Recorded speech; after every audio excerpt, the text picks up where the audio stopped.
10 Fundamental Features of Political Islam. Gaydar Jemal. 1. Political Islam opposes the world order as a whole. 1.1 The world order in any form cannot be acceptable to Islam, since the goal of Islam is the end of history, the victory of the Mahdi, who will fill the world with justice just as it was full of oppression before that, in order to move on to the end of the old Genesis, death and resurrection to the judgment of the Lord. The Sunnah indicates that the world before the arrival of the Mahdi is full of oppression, zulm, and this characteristic does not depend on the political and economic formation of specific rulers and regimes, and the like. The world order is the tool of Iblis, whom Allah allowed to tempt a human, going at him from the left, right, front and back. The fundamental statement is that before the arrival of the Mahdi, a fair world order cannot be built. Justice can only exist within the Islamic Jamaat. 1.2 Most Muslims live in two dimensions, religious and everyday. In the religious dimension, they are focused on daily worship, perform liturgical duties, while in everyday life they strive to find an ecological niche for everyday survival and, if they are not specifically touched, they believe that they have no problems. However, such a position is contrary to the instructions of Allah, according to which the Ummah is placed in the center to testify against humanity, and the Prophet, Pu, will testify against the Ummah. Thus, a Muslim who deserted from the mission of a monotheist into a banal life, opposes the example of the Prophet and escapes from the central position in the world to where he is nobody in relation to the world. The real opposition of a Muslim should be determined by the fact that his opposition to the injustice of the world order, opposition to the intrigues of Satan and the rulers, who are his servants by definition, is also worship of Allah, giving strength to prayer and fasting. The absence of opposition to the world order is what distinguishes a just-doing prayer Muslim from a true monotheist, from a believer. 1.3 The theory about the need to submit even to an unrighteous ruler is invented by the enemies of Islam and traitors posing as the limbs. The hadith asserting this is a new-made slander against the Prophet, which is exposed by the method left by the Prophet himself, peace and blessings of Allah be upon him. If the hadith transmitted after me corresponds to the Quran, it is correct, even if I did not say it. If it contradicts the Quran, this is a slander against me. Islam was not sent down by the Almighty into the world in order to fall under the dictates of unrighteous rulers, even if they called themselves Muslims. Allah directly says that the rulers established by him in all the villages are criminals. The fight against the world order also implies a fight against the elements of this world order, including those hypocrites whom the world order places to control Muslims. 1.4 The real struggle with the world order begins today, when the Islamic factor has acquired a truly global significance, while being pressed and oppressed. There is a phenomenon of globalism that covers the entire globe with complex human connections, economic and political relationships, and information technologies. The Caliphate of Baghdad once achieved the status of the only global superpower where a person could be born on the banks of the Syr Doria, study in Africa, and teach in Spain. But, despite such a flourishing of Islam under the Caliphate, two anti-Islamic forces grew up in the West and East, the consequences of which the Ummah is still experiencing the impact, the Crusaders and the Mongols of Genghis Khan.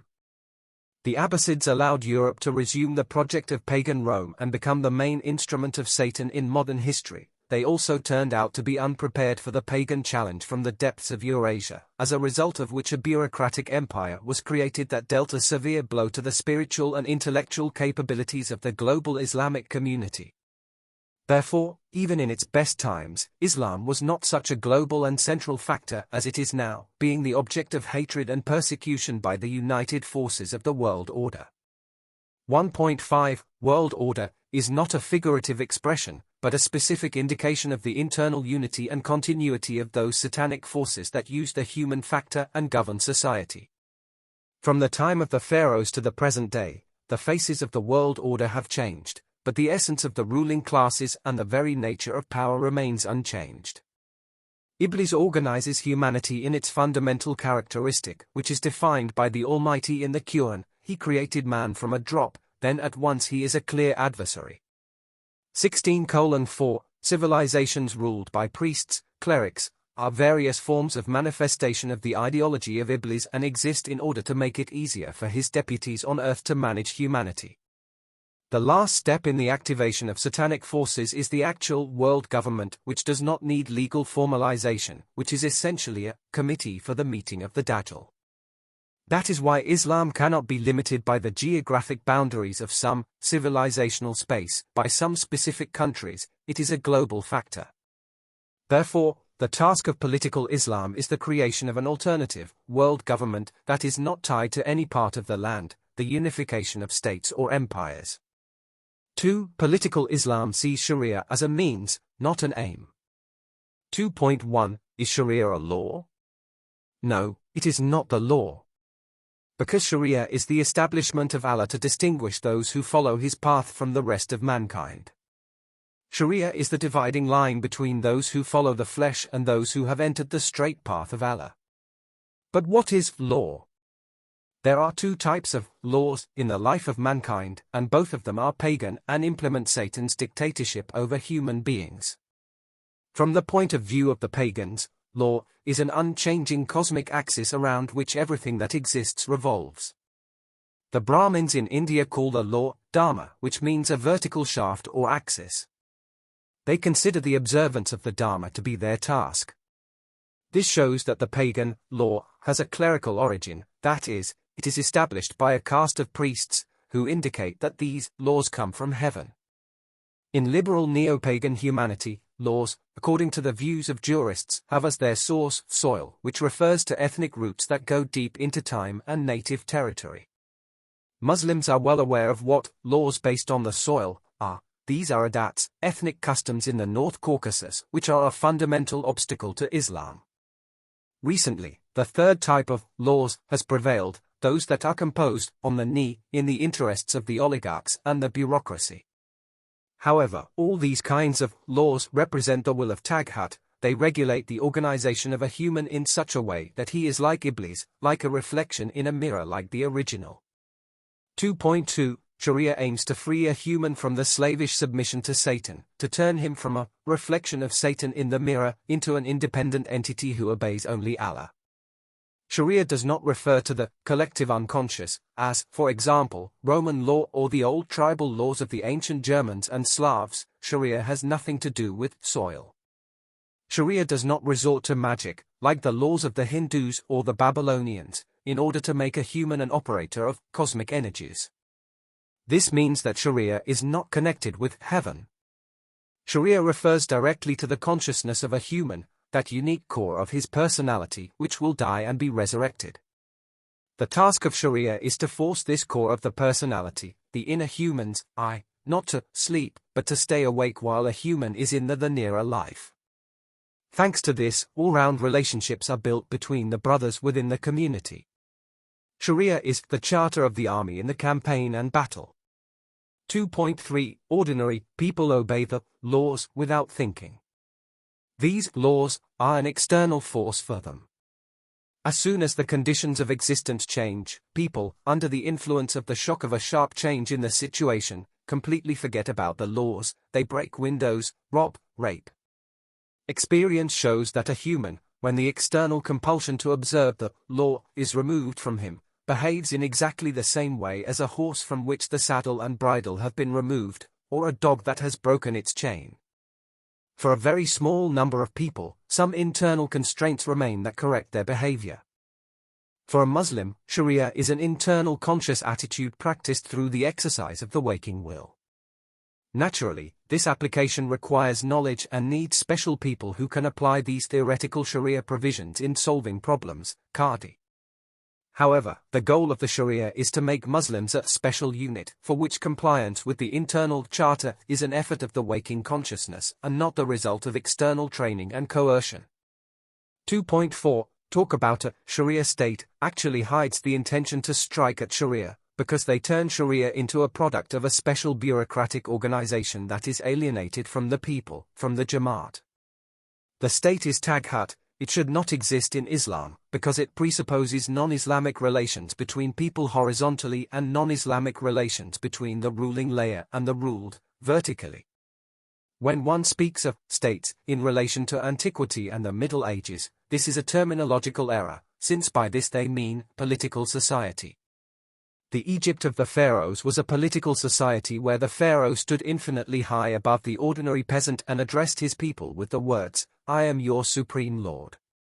This means that there is an absolute connection between top and bottom, at least even in this form.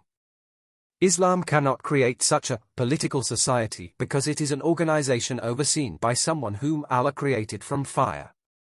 The state, in the true sense of the word, arises very late in history, when the bureaucratic apparatus appears.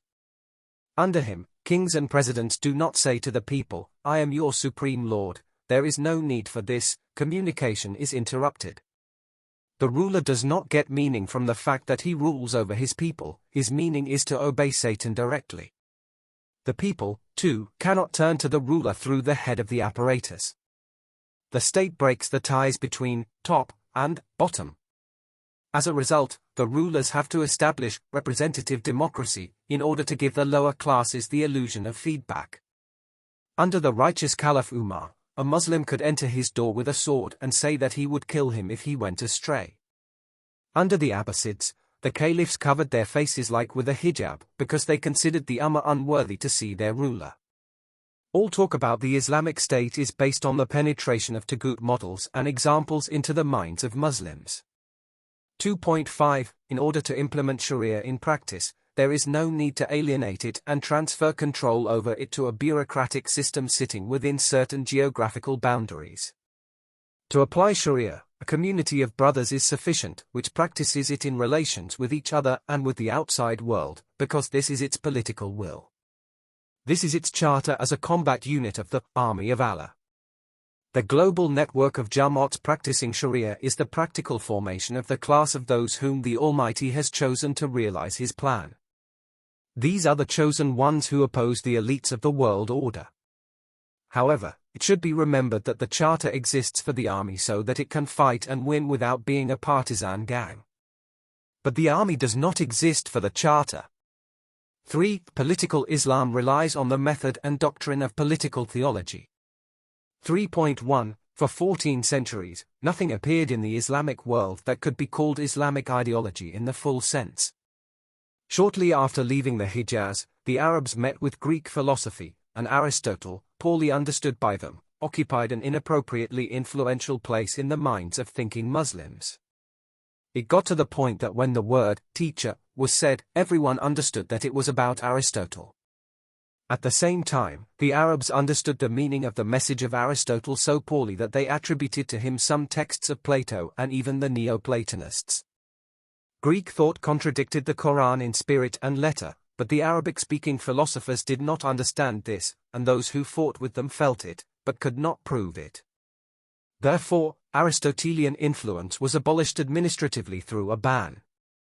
The question of genuine thought, based on the interpretation of the Quran, remained open. In the Middle Ages and later, the doctrines of the Sufis arose, which relied on Neoplatonism, that is, on sophisticated and refined forms of pantheism. There is no difference between the worldview of Muhyiddin ibn Arabi, or Plotinus' doctrine of the One, or the medieval Hindu Shankara Acharya's doctrine of non-duality. If you take a text from the work of Mullah Sadra, the founder of the Kuma school of Shiite theology, and a page from Duns Scotus on the topic of their respective teachings about being, these pages can even be mixed up in places. They mean so much the same thing, despite the fact that one is a medieval scholar from Oxford, and the other is a follower of the Afghan who lived 300 years later in Iran. Objections to philosophy are usually made by Muslims on the grounds that this is a reasoning about the nature of things hidden from a human and, thus, the reasoning person follows his own opinions, which have no objective value, and even more, not necessary for the salvation of his own soul. This objection to intellectual activity contains two fundamental errors. In the Quran, a human is charged with the duty of the Almighty to serve Him and learn. We created jinn and people so that they worship us and comprehend, Abudu wa arifu. In other words, if human were only a creature whose sphere of mental activity is only practical survival and operations with material objects, then there would be no point in creating him as something separate from the animal world. However, in the Quran, Allah tells us that He breathed into Adam from His spirit. This means that a human has the fundamental ability to think and comprehend invisible things. The second mistake of the opponents of philosophizing is that they reduce all sophistication to an attempt to comprehend unknown objects that are beyond the limits of human experience. However, they ignore such a central area of research as a human's knowledge of the possibilities and conditions of his own knowledge, the study of thinking itself. A human's thinking takes place in his head, it is given to him by the Almighty as an instrument, and the essence of this instrument can be studied, known, and controlled by a human. In Muslim philosophy, it is easy to find arguments about what substance and essence are, reflections on the sifats of Allah, and the like. But in vain shall we look there for an analysis of mental processes and an analysis of the ability of judgment that goes beyond the limits of practical grammar, the beginning of which can be found already among the early Greeks.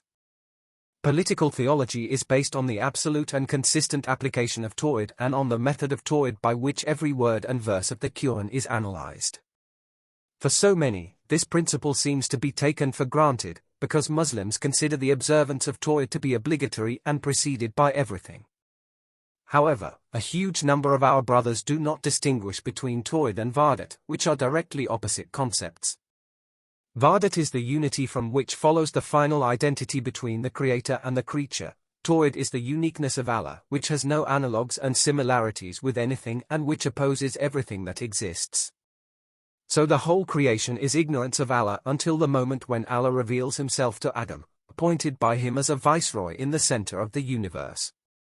And all the advanced pagans stand on the platform of Wahdat, Plato, Indian Brahmins, Chinese Taoists, and those Muslims who are carried away by the seductive idea of the unity of being. On the platform of Tawhid, only a part of Muslims stands in absolute and unconditionally consistent sequence.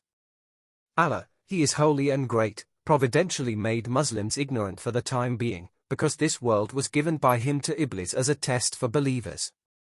And this world must be defeated through, among other things, the difficult and painful coming of the best Muslims from the Ummah to an understanding of what Tawhid is. 3.2 Political theology uses Tawhid to understand what Allah has revealed to us in the Quran. As mentioned above, Tawhid is an indication of the absolute non-identity of Allah and everything that is not He. This means that in relation to the Almighty One cannot apply the same formulas of affirmation as to everything that is not He. We cannot speak of Allah as some kind of object that exists alongside other objects. Thus, Tawhid abolishes the literalist interpretation of the Quranic texts, and at the same time, Tawhid does not allow the texts of the Quran to be interpreted as metaphors or symbols. The application of Tawhid in absolute consistency to the text of the Quran allows us to derive from it the doctrines of the fundamental realities with which the Ummah deals: human, society, history, knowledge, power, and, finally, Ummah itself as the best of communities.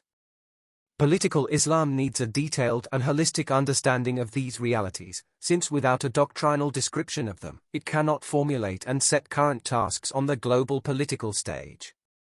In addition, Islam is designed to give Muslims and those to whom it appeals to convert to Islam a holistic worldview that would cross out the concept of the world that is in their head. Modern Western science in its main foundations continues to be based on the Neoplatonic worldview, coming from Greco-Roman antiquity. Modern physicists do not believe in the uniqueness of Allah, but in the unity of being, and are trying to prove that atoms live according to the same laws as the planets. If Muslims believe that these problems are none of their business, if they believe that the meaning of Islam is reduced only to a set of ethical prescriptions, then this is evidence of infantilism and a manifestation of the inability to position itself as the intellectual center of humanity. 3.3 One of the characteristic features of today's Muslims, who are afraid of intellectualism and philosophizing, is their distrust of logic. This again goes back to the absence of a tradition of introspection and investigation of the laws of judgment, which remained outside the scope of early Islamic thinkers. Nevertheless, logic is an imperative for every Muslim, because it implies a semantic connection of words, and the Quran was sent down to mankind in clear Arabic. This means that everything Allah says in the Quran is not a set of irrational incantations. The Quran is the deepest connection of meanings that form a multi-layered fabric. This can only be deciphered through absolute attention to the inner laws of meaning. The key to these laws is again Tawhid. And the keyhole into which this key is inserted is Furqan, distinction. Thus, conclusions about human, society, knowledge, the nature of time, the nature of matter, and so on, which are drawn through the consistent application of uniqueness and distinction, are not some kind of subjective opinions, but in fact have the status of the doctrine, which should become the unconditional basis of Islamic ideology. It is from the understanding that the revelation in itself is the reverse side of the uniqueness and absolute non-identity of Allah to everything that is not He, everything else follows, the whole worldview of a Muslim, which has the nature of a consistent worldview and the nature of a scientific method. 3.4. What is the scientific method for a Muslim? In itself, science can be completely different. For example, the mathematics of the Hindus or the Babylonians was strikingly different from the modern one, built on the mathematical concepts of the Greeks. Methods can be different, provided that they give a consistent system for building the world around us. Allah, holy and great is He, taught Adam the names, which also means the concepts contained in these names. The connection of names, which was realized through Adam, built an organized world around him.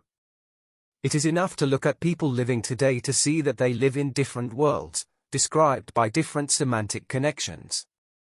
From our current point of view, the world has not fundamentally changed in the past 100 or even 200 years. Yes, of course, there are satellites and mobile phones, but this is rubbish. The main realities seem to be in place: countries, peoples, public institutions, family, communications between people, and the like. However, this only seems to be. There is an abyss between us and our great-great-grandfathers. They saw the world in a completely different way, and things in the context of their activities functioned and manifested themselves in a completely different way. We find in old dictionaries the same words that we use now, and we are not aware of how their meaning has changed. Several logics are constantly fighting in the world, and at each stage one of them turns out to be stronger and begins to play a central role. Over the past 500 years, the technologies of meaning used by Western pagans have proven to be more effective than the logics used by the Muslim intellectual class. As a result, it turned out that already in the 20th century, even sincerely believing brothers should take for granted the meanings and logics controlled by the enemy, or refuse to fight, to make efforts and declare that logic is generally complete nonsense. Both ways are categorically unacceptable for political Islam. We must restore that logical reading of the Quran, which will give us an objective method of building our semantic connections on a global platform in order to break the logics of the enemy. This method opens the way to political ijtihad, without which any decisions of our leaders will be dictated by the conceptual and logical apparatus created in the intellectual laboratories of Kafr. The assimilation of this method allows a Muslim to gain the freedom of independent thinking not in spite of, but thanks to the Quran, within the Quranic logic. Such freedom means freedom from the global matrix of the new global civilization, which is controlled by Iblis through the global government. 3.5. Meaning is central to the political theology of Islam. This is not just the meaning of words that are recognized on the basis of the program even by a computer. Real meaning presupposes that at every given moment a human understands what he understands. Many people live like a computer. They carry out their activities, sometimes very complex and requiring serious skills, purely reflexively. Communication between such people is programmed. These people take themselves and everything around them, including the decisions of the government and the actions of the ruling classes, for granted, like an apple falling from a branch to the ground. But Newton was surprised by this most common phenomenon and questioned it, and thus the theory of gravity was born. The meaning for a Muslim begins from the moment when he realizes that he, by complicity in the mission of the first prophet Adam, peace be upon him, is also the carrier of the particle of the Ruh Allah. Based on Tawhid, a Muslim should know that this particle embedded in clay Adam is something that is absolutely non-identical to the entire surrounding reality, thanks to which, the particle of the Ruhullah, this surrounding reality appears in front of him as an object of witnessing.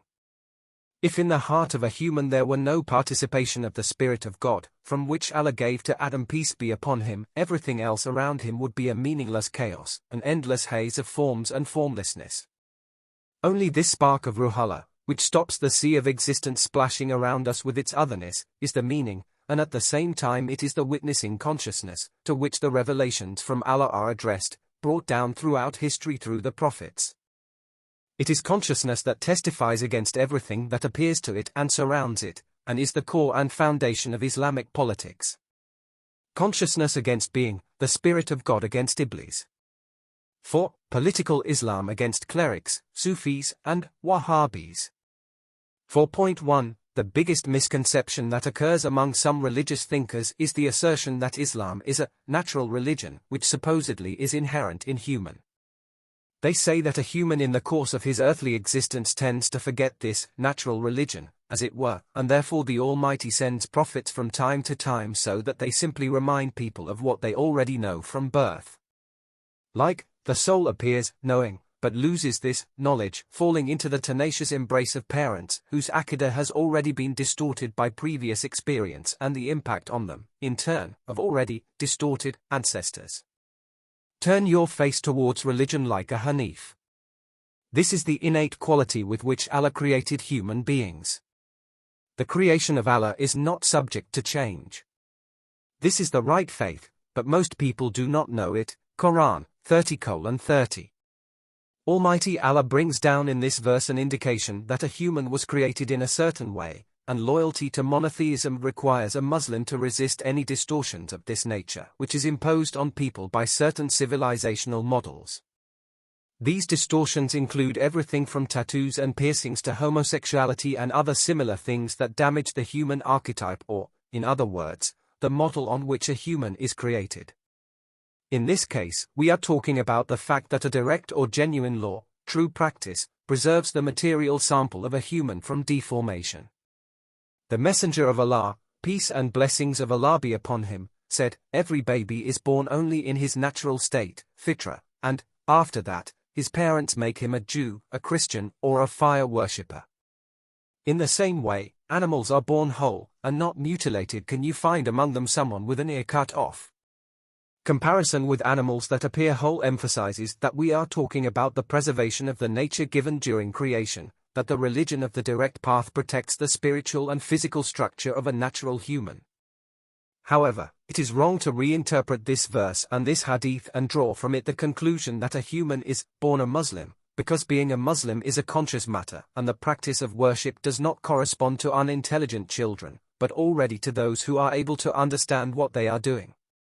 Naturally, a child, having left the mother's womb and found himself in the real world, immediately experiences the action of the matrix, the model of civilization in which he was born. However, he is born like a blank slate. Of course, this slate is made of clay of different quality, you can write anything on it, but how well the clay will preserve what is written in each specific case is another question.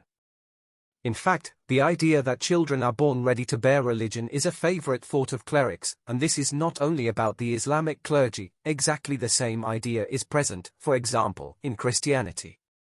The Christian theologian Tertullian, 2 to 3 centuries AD, is known for the saying, "Every soul is a Christian." By the way, he also believed that a human can naturally, simply, based on his own soul, understand what, God, good, evil and so on.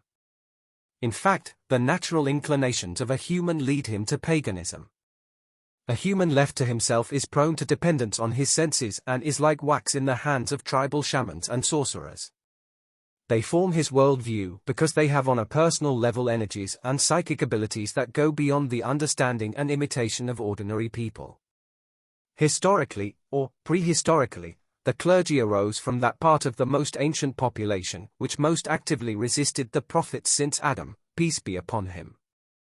The prophets brought Furqan to people, and before that, mankind was ignorant of good and evil, of what is beyond their experience, the only and incomprehensible God, thanks to whom consciousness opens inside them and they are able to know and understand.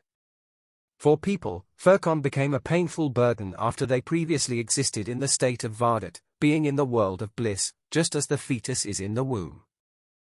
The first time the prophetic message reached them was like the trauma of being born out of a mother's womb into a cold, hard, and hostile world. However, there were and always are people who remember, or claim to remember, this original state of bliss, corresponding to being in an earthly paradise. They believe that they are able to reproduce this state in themselves and lead their followers there. This class of people at all times supported and gave sanction to the rulers, who in fact were the executors of their will. We are talking, of course, about the priests. And so they are the supporters of the so-called natural religion, by which they understand the orientation towards the original heavenly bliss that existed before people received knowledge from the prophets. The priests are the enemies of the prophets, and when the Almighty sends down another prophet, invading the thickness of human hostility, ignorance, and stubbornness, the priests begin a fierce struggle against the prophet, against the revelation transmitted through him. This fight is being waged on two levels. Initially, the priests try to isolate the prophet, stir up the masses against him, kill or expel him. It is they who are the organizers of the rejection of the messengers, who come from Allah, by the pagan civilization. However, later, when the cause of the prophet gains supporters and wins, the priests try to enter a new religion in order to control it, distort it, and adapt it to their pagan settings. Since the people as a whole are always more or less ignorant, the priests explain to them the meaning of the revelation brought, the spirit and letter of the new religion in such a way that very soon, under their influence, the prophetic religion ceases to have anything in common with what it was at the very beginning. This happened with the mission of Ibrahim, peace be upon him, then it happened with the mission of Musa, peace be upon him. Almost in front of our eyes, there was a complete reformatting of what Isa, peace be upon him, brought. It should not be thought that Islam remained aloof from such attempts. If it were not for the Almighty Allah, who guards the last revelation given by him to humankind, if it were not for the fact that he took it upon himself to protect the Quran sent down by him in every letter and every point until the Day of Judgment, Islam would have suffered the same fate. Islam would turn into a kind of Mohammedanism, just as Judaism and Christianity arose, which were all originally Islam.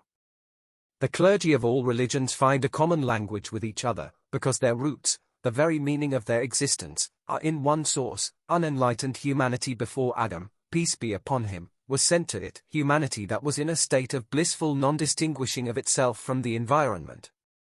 It is this state that is the basis of all mystical doctrines, which are gradually imposed on monotheism. Political Islam considers clerics as enemies of the prophetic mission, enemies of monotheism, organizers of a social space within which Iblis has the best opportunities to attack a human being.